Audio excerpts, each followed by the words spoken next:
Bonjour à tous. Ouais, on est à J+2. J+2, là, on va faire une réaction sur la qualification de l'Argentine en demi-finale de Coupe du Monde face à la Hollande lors de ce quart de finale. Bon, on va pas détailler le match, mais pour moi, c'est le match le plus sensationnel que j'ai vu dans cette Coupe du Monde. Pour moi, c'est le meilleur match, pas d'un point de vue technique, pas d'un point de vue des réalisations que les joueurs ont pu avoir, si ce n'est peut-être un monsieur qui a encore une fois illuminé le stade. Ouais, je l'encense, mais parce que qu'est-ce qu'il y a encore à dire? Qu'est-ce qu'il y a encore à dire? Là, on parlera un peu après, mais c'est tout simplement, comme diraient les Anglais, outstanding. Voilà. Et donc, on a vu une rencontre qui était déjà les appréhensions que j'avais avant le match, c'est très équilibré. Moi, je voyais la Hollande passer, pas parce que la Hollande était particulièrement forte, non. La Hollande, elle est beaucoup décriée, parce que ce n'est plus cette équipe qui produit du beau jeu. Cette équipe, déjà, ils jouent même plus en 4-3-3, le 4-3-3 historique. Donc, Johan Cruyff, père à son âme, serait pas très très content. Ils jouent en 3-5-2, une équipe assez qui est courageuse, hargneuse, qui va aller se projeter, qui a une bonne défense, qui a un milieu de terrain qui contrôle bien la balle et une colonne verticale, vertébrale plutôt, entre Van Dijk, De Jong, Depay, Gakpo, qui a montré ses limites, mais qui a montré aussi ce qu'elle pouvait faire, et déjà être là en quart de finale. Finir en tête du groupe et aller être en quart de finale. Donc je voyais cette équipe-là embêter l'équipe d'Argentine, mais pas tant sur ses forces spécifiquement, mais surtout sur la fébrilité que cette équipe d'Argentine peut avoir, et sur le fait qu'ils ne s'en remettent qu'à Lionel Messi. Et ça, en Coupe du Monde, qu'on le veuille ou non, c'est un point faible. Et de l'autre côté, on avait une équipe d'Argentine, comme on l'a dit pour les autres débriefs, ça n'a pas changé, si ce n'est la composition, donc on en avait parlé. Ils ont joué en 3-5-2, donc c'est effet miroir aussi de par rapport à ce que pouvait proposer la Hollande qui joue en 3-5-2, mais aussi peut-être mettre un peu plus en confort cette équipe, cette défense, permettre au milieu de terrain d'avoir plus de milieu de terrain axiaux, et comme ils n'ont pas d'attaquants d'aile, que ce soit ni à gauche ni à droite, Di Maria est blessé, permettre aux latéraux de devenir des pistons et monter apporter un peu plus de soutien, et Lionel Messi avec les deux, avec la doublette en attaque avec un Julian Alvarez. Donc on avait ça qui était proposé du côté argentin, mais on ne voyait pas d'animation incroyable. Ça tient qu'à Lionel Messi, à lui de magnifier cette équipe. Et on a un match, comme on s'attendait, très disputé. Je m'attendais peut-être à un peu plus des réussites techniques, mais on a eu un match très disputé avec beaucoup d'engagement, beaucoup de cartons, un arbitre qui, bon, on parlera pas d'arbitre ici, mais qui était un petit peu dépassé, sans avantager une équipe ou l'autre. Il a été un petit peu dépassé dans la gestion de ces événements, donc par rapport aux cartons qu'il donnait. Des fois, il faisait compensation, il donnait carton quand il devait pas y en avoir, ou il donnait pas quand il devait en avoir. Ça n'a pas été très très bien géré, dommage. Ça a été aussi relevé par beaucoup d'observateurs de foot, mais bon. Ça c'est le lot de la Coupe du Monde, c'est le sel de la Coupe du Monde, c'est le sel qui fait que ce match-là a été incroyable, ça fera partie de l'histoire, au même titre que le scénario. Et parlons-en justement du scénario. Donc on avait une équipe d'Argentine qui, encore une fois, avec un Lionel Messi qui a essayé d'attaquer, être protagoniste. Une équipe de Hollande, je la voyais peut-être un peu plus, peut-être pas répéter le mot protagoniste, mais les voir un peu plus joueurs, aller chercher un peu plus haut les Argentins, essayer de leur faire mal. Et ça n'a pas été ça. Si ce n'est la frappe du numéro 7 Bergwijn, il n'y a rien eu. Et de l'autre côté, les Argentins, par Messi, ils ont essayé de pousser, ils ont essayé d'y aller jusqu'à ce qu'ils fassent cette passe incroyable. Cette passe, c'est du génie. Le gars, c'est fou parce que il se met de 3 quarts, d'accord. Il se met de 3 quarts en pensant qu'on va te donner, te donne une fausse information. C'est comme en boxe. On va jouer des épaules pour te donner une fausse information. Là, il joue des épaules, il te donne une mauvaise information. Là, Tanaka le suit. On a l'impression qu'il va faire une passe latérale, donc réorienter le jeu. Il fait une première feinte de frappe, une première feinte de passe. Ce qui fait que Van Dijk, lui, pense qu'il va y avoir une passe dans l'axe, donc se décale. Ça permet à Molina de rentrer entre les deux. Il réussit à faire une passe cachée entre Nathan Ake, Molina et le troisième défenseur, je ne sais plus si c'était Kopp Miners, et le troisième défenseur hollandais. Donc on voit un latéral droit qui se retrouve en position d'attaquant. Après, il n'a plus qu'à finir, donc il contrôle, il finit, ça fait 1-0 pour l'Argentine sur encore une fois un éclair de Lionel Messi. Encore une fois, la lumière, elle vient de lui. Donc lui, ça l'encense, mais c'est inquiétant aussi pour la suite, parce que tu dis, bon, maintenant c'est établi, ça vient que de lui. On l'a vu en début de compétition jusqu'à maintenant, ça ne vient que de lui, à l'image de ce que l'Argentine a pu faire en 86. Beaucoup y voient des signes, peut-être un parcours maradonesque de cette équipe d'Argentine et de Lionel Messi en cette Coupe du Monde où il est seul, donc il n'y a pas grand-chose. J'ai même entendu cette équipe-là et même l'Uruguay avec Lionel Messi, et je pense que je suis d'accord avec ça, et je pense que beaucoup d'entre vous seraient d'accord. C'est une équipe qui ne propose pas grand-chose. Quand on voit ce que d'autres équipes d'Argentine ont pu donner par le passé, là, il n'y a plus du tout les mêmes individualités, les mêmes talents, les mêmes qualités techniques. Par contre, il y a ce qui manquait aux autres équipes d'Argentine, euh, de la combativité, de l'engagement, cet esprit d'équipe, ce bloc équipe, cette rage de vaincre, cette réussite aussi. Donc c'est ce qui a. Ils sont emmenés par Lionel Messi dans ce qu'on pourrait appeler The Last Dance en fait. Donc là, c'est par rapport à la première période. En deuxième période, très rapidement, les Hollandais essayent d'attaquer, ça ouvre des espaces. Acuna qui réussit à avoir un penalty. En toute objectivité, c'était un peu généreux. C'est pas un scandale qu'il ait sifflé, mais il n'aurait pas donné le péno, ça aurait pas été un scandale non plus. Superbement transformé par Lionel Messi. Et là, on se dit, bon, bah, le match est plié, cette équipe d'Hollande ne propose rien, qu'est-ce qu'elle va donner? Bon, bah, ils vont faire comme toutes les autres équipes, hein, qui n'ont plus rien à perdre, jouer les longs ballons. Et cette équipe de Hollande, qui, ben, on se doutait pas qu'ils pouvaient faire ça, bah, ils l'ont fait. Ils l'ont fait parce qu'ils ont toutes les armes pour le faire. Il faut rentrer Wout Weghorst, il faut rentrer Luc de Jong, hein, les supporters du Barça en savent quelque chose. Ils ont Nathan Ake, qui est grand de taille, ils ont Virgil van Dijk, ils ont Koop Miners, ils ont des joueurs, même Frenkie de Jong, qui est bon de la tête, donc on se dit, bon, bah, il y a plus qu'à, ils poussent. Il y a un premier but à la 82e minute, il me semble, donc il y a 2-1. Et cette équipe d'Argentine qui est encore de plus en plus nerveuse. Il y a des changements, notamment le changement de Leandro Paredes, quand il rentre, lui au lieu de ramener, déjà lui qui a perdu sa place, de par la forme et de par, il y a des joueurs qui lui sont passés devant, ils sont plus intéressants en Coupe du Monde. Au lieu de ramener son expérience, le fait qu'il techniquement, il peut contrôler la balle, la garder, faire de longues balles, être intéressant dans le duel, dans la conservation, dans la projection. Au lieu de faire ça, il a envenimé le match à l'image de la balle qui frappe. Hein. C'était complètement stupide, hein, si ce n'est pas dire complètement con, de balancer cette balle sur le banc adverse. Ça envenime le match. Il donne même une faute pour les Hollandais à la 98e minute et qui leur permet d'égaliser. Cette fois, c'est pas sur un duel aérien, mais sur une subtilité.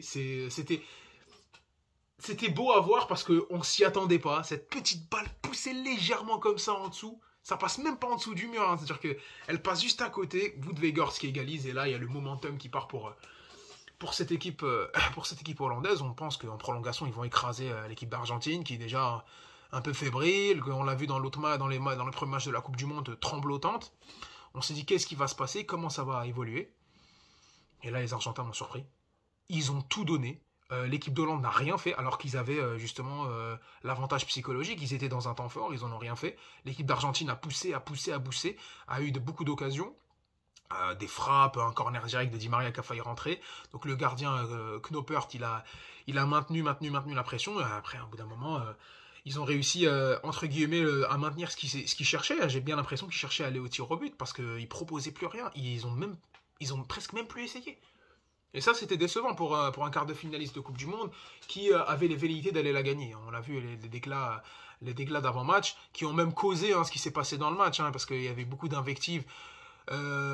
C'était des commentaires qui ont été vécus comme des invectives, notamment de la part de Lionel Messi. C'est pour ça qu'il y a eu tout le sel qu'il y a eu après le match. C'est-à-dire qu'un joueur qui est parti se confronter, on lui a vu des comportements qu'on ne connaissait pas, notamment avec sa célébration. Alors pour ceux qui ne savent pas, c'est en référence à Juan Riquelme, qui était joueur argentin du FC Barcelone. Van Gaal était entraîneur du Barça à l'époque, et lui reprochait de ne pas courir, il lui reprochait...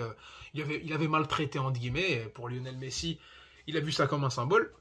En plus que Van Gaal, lui, avait dit que l'Argentine, c'est pas ouf, Messi, ça défend pas spécialement, on va les piéger, c'est pas un problème, et Lionel Messi s'est senti disrespected, comme on dit, il s'est senti dévalorisé, et là, ils ont mis toutes les... Ils ont utilisé ça, on va dire, comme un argument de motivation supplémentaire. Bon, on arrive au tir au but, et là, l'exemple. Je devrais saluer ça. Je devrais saluer ce qu'a fait Lionel Messi en tirant son pénalty en premier. Donc déjà, dans toutes les séances de tir au but, il n'y en a pas eu beaucoup avec le Barça, mais avec l'Argentine que j'ai vu, il a toujours tiré en premier. Il a toujours pris la balle et frappé en premier. Chose que d'autres joueurs n'ont pas fait. On va revenir sur le cas Neymar, de tirer en cinquième. Je vais prendre toute la pression. C'est aussi peut-être, je sais pas si c'est mauvaise langue ou pas de le dire, mais d'être le héros. On l'a vu aussi avec Mbappé la saison dernière à l'Euro. Lionel Messi prend la balle, frappe en premier, il te met l'équipe sur orbite, et là après on a l'exploit des gardiens, à l'image de Bono avec le Maroc, on a l'exploit de Dibu Martinez qui va te écœurer cette équipe hollandaise. Lautaro Martinez qui va clore le bal avec ce 5e penalty tiré, ce tir au but tiré. L'équipe d'Argentine est en demi-finale. Alors là, on les voyait pas arriver en demi-finale hein. Après le premier match, beaucoup de personnes les ont enterrés. Et c'est là où tu dis le foot, c'est incroyable parce que avant la compétition, ils sont à 36 matchs sans défaite. Ils sont à 36 matchs sans défaite. C'est totalement fou. On se dit voilà, c'est peut-être pas le favori déclaré, mais c'est un grand outsider. Donc il y avait l'Angleterre, il y avait la France, il y avait le Brésil, Portugal. On voyait l'Argentine pouvoir être là, pouvoir déranger. Bon. Ils perdent leur premier match, tout le monde les voit nuls. Ils font un match très moyen, encore une fois un éclair de génie de Lionel Messi. Tout le monde dit ah ça va peut-être passer, passera peut-être pas en 8e, passera peut-être même pas l'écart. Et là on les retrouve en demi-finale. On les retrouve en demi-finale. C'est la Coupe du Monde. C'est la Coupe du Monde à l'image d'un Maroc de l'autre côté. Quand t'es neutre, tu te dis mais ça propose pas énormément dans le jeu et tout, mais ils ont autre chose. Ils ont une solidité défensive, ils ont de l'efficacité dans les deux surfaces. C'est ce que ont les Argentins. Bon, contrairement au Maroc, les Argentins, eux, ont Lionel Messi. Et là, on va prendre quelques minutes pour en parler de ce que ce monsieur fait en fait en Coupe du Monde, encore une fois. Le gars a 35 ans et 6 mois. Il a une équipe...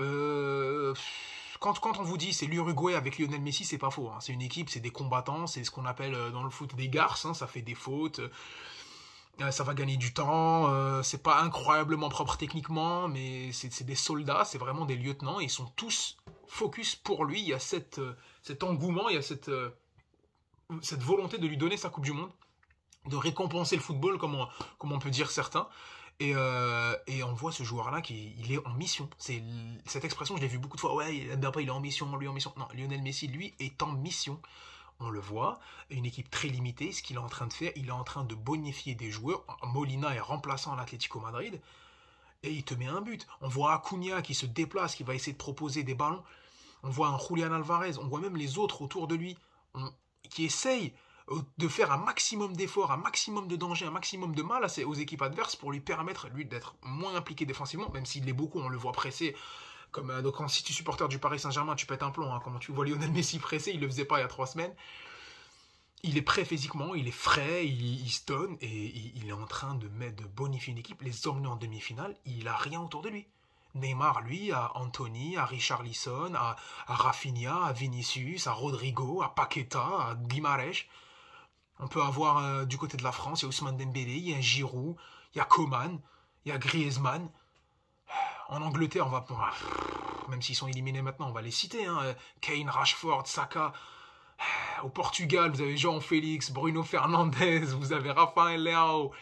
Mais lui, il a personne. C'est-à-dire que même le gars sur qui on pouvait compter, Di Maria, il est blessé. Et Lautaro Martinez, après son premier match, il a complètement coulé. Et donc tout ce qu'il fait dans le match, peut-être un peu son comportement, mais là ça s'explique parce que quand on est assis dans notre chaise tranquillement à regarder et on voit les 15 dernières années, on se dit ouais mais si il a toujours été tranquille et tout. Au bout d'un moment on ne peut pas lui reprocher de ne pas avoir ce caractère entre guillemets de leader, d'aller chercher la victoire, d'être un petit peu, pas aseptisé mais d'être un peu caractériel, et quand il l'a, et c'est ce qui permet aussi de son équipe de s'unir autour de lui, et au peuple argentin, c'est ce qu'ils aiment chez lui, à l'image de ce que pouvait faire un Maradona il y a quelques années. Donc là, d'un point de vue mental, il est habité, d'un point de vue gestion des temps, d'un point de vue technique, hein, c'est-à-dire qu'il garde la balle dans le tempo, il oriente le jeu, il se projette, il percute, il est efficace, ça tient, je vais pas dire que à lui, mais offensivement, l'éclat viendra de lui. Et ce qui est en train de s'écrire, c'est pourquoi pas. Moi, je les vois pas, je les vois pas spécialement gagner s'ils réussissent à aller en finale, parce que ça sera probablement la France. Encore une fois, s'ils réussissent à passer cette équipe de Croatie, cette fois-ci, on fera un avant-match là-dessus. Cette équipe de Croatie qui est très, très chiante à jouer, notamment au milieu de terrain. Mais on le voit, ça se dirige, ça ne peut être que comme ça se dirige vers une Maradona, mais version 2022. Donc avec un Messi qui va emmener une équipe très très moyenne autour de lui, ils vont y aller à l'efficacité, à la réussite. Et ce gars-là est en train de tirer le maximum de ce qu'il peut faire. Je pense que déjà de base, s'il gagnait la Coupe du Monde, il y avait plus de débat, parce qu'il y en a encore des débats qui est le meilleur joueur de tous les temps. Bon, ça c'est selon les sensibilités de chacun. Mais là, je pense que s'il gagne la Coupe du Monde avec un effectif comme ça, et de la façon avec laquelle il le gagne, c'est-à-dire que c'est... Je pense qu'il n'y aura plus de débat, plus jamais de débat sur un joueur de la sorte. Sur un joueur de la sorte. Sur le joueur qu'il est, sur Lionel Messi. Voilà. On fera une vidéo d'avant-match pour parler de ce qu'attendent les Argentins face à la Croatie. J'espère que vous avez apprécié. On s'excuse du retard.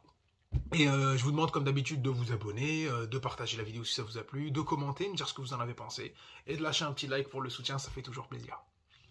Merci.